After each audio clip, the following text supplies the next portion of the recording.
दोस्तों, एक बहुत दुखद घटना घटी है पीछे। आप सब लोगों ने देखा ही होगा, हम सभी लोग देख रहे हैं न्यूज़ में कि श्रद्धा नाम की लड़की का कत्ल किया गया और उसके फिर सबूत मिटाने के लिए उसकी बॉडी को मल्टीपल पार्ट्स में कट करके यहाँ वहाँ फेंक दिया गया।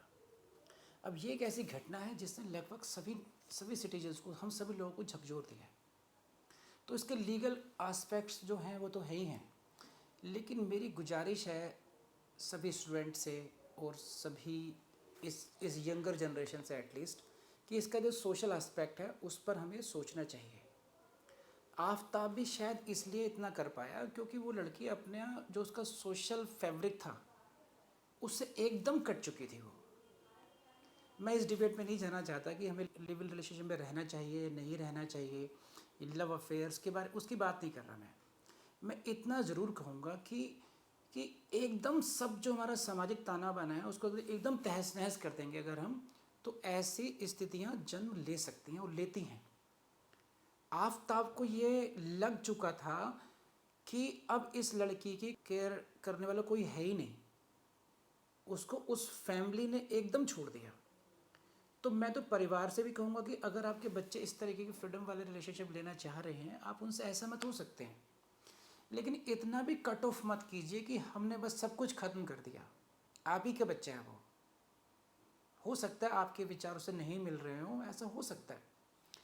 और यंगर जनरेशन जैसे श्रद्धा हुई या कोई और भी लड़की हो सकती है, लड़का भी हो सकता है, कई बार ऐसा दोनों ही पक्ष हो सकते हैं, उनको भी ये समझना चाहिए कि अगर आपके जो व्यूज़ हैं, जो मॉडर्न थॉट हैं, आप लिव इन में रहना चाहते हैं या फिर कोई भी स्टेप लेना चाहते हैं आप ज़िंदगी का, तो आप इतना भी एक्सट्रीम पे मत चले जाइए। आप दम रखिए, पेरेंट्स को कन्विंस कीजिए, पेशेंस रखिए अपने अंदर, साल 2 साल 2.5 साल, कभी तो मानेंगे। अगर आपके अंदर वो दम है, आपके अंदर वो काबिलियत है कि आपने एक सही डिसीजन लिया है, तो आपका फ़र्ज़ ये भी बनता है कि आप उस पर कायम रहें, लेकिन पेशेंस से अपने पेरेंट्स को मनाएं। उनको इतना भी ओवरलुक मत कीजिए कि एक उनको ये समझ में आए वो हेल्पलेस हो जाएं। पेरेंट्स बहुत बड़ी चीज़ होते हैं, वो कभी भी नहीं चाहेंगे, जितनी भी उनकी समझ है, कि वो आपके विरुद्ध जाएं। हो सकता है उनकी समझ उतना नहीं समझ पा रहा हूँ, ये हो सकता है, लेकिन कि उनकी इंटेंशन हमेशा भले की होगी, तो कम से कम उस इंटेंशन की रेस्पेक्ट कीजिए। आप ये कह सकते हैं कि वो समझ नहीं पा रहे हैं, लेकिन उनकी इंटेंशन अच्छी होगी तो उसको रिस्पेक्ट करके कम से कम इतना भी ओवरलुक मत कीजिए कि आप वहाँ से कट जाएं।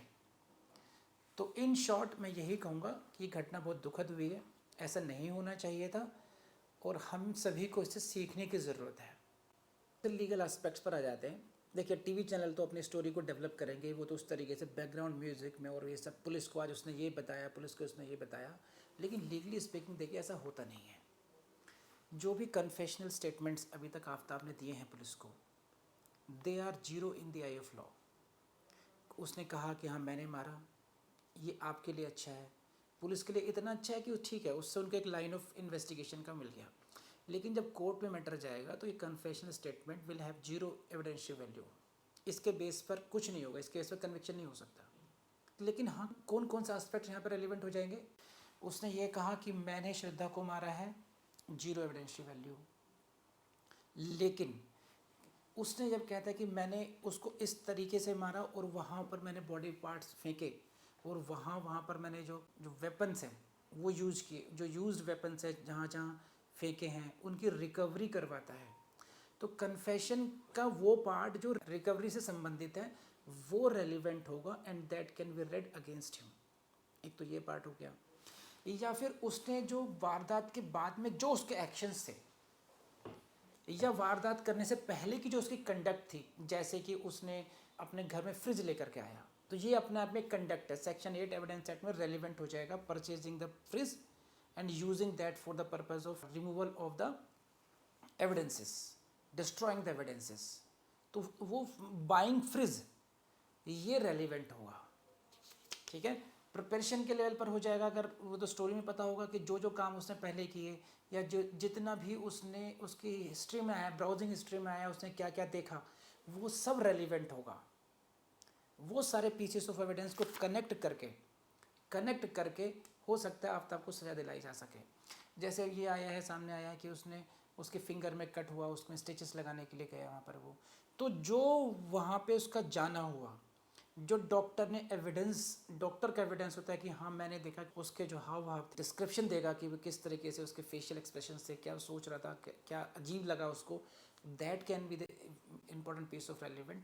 तो ये डायरेक्ट एविडेंस तो है नहीं, लेकिन इन सभी पीसेस को कनेक्ट करके अभी आफ्ताब को सज़ा दी जा सकती है इस केस में।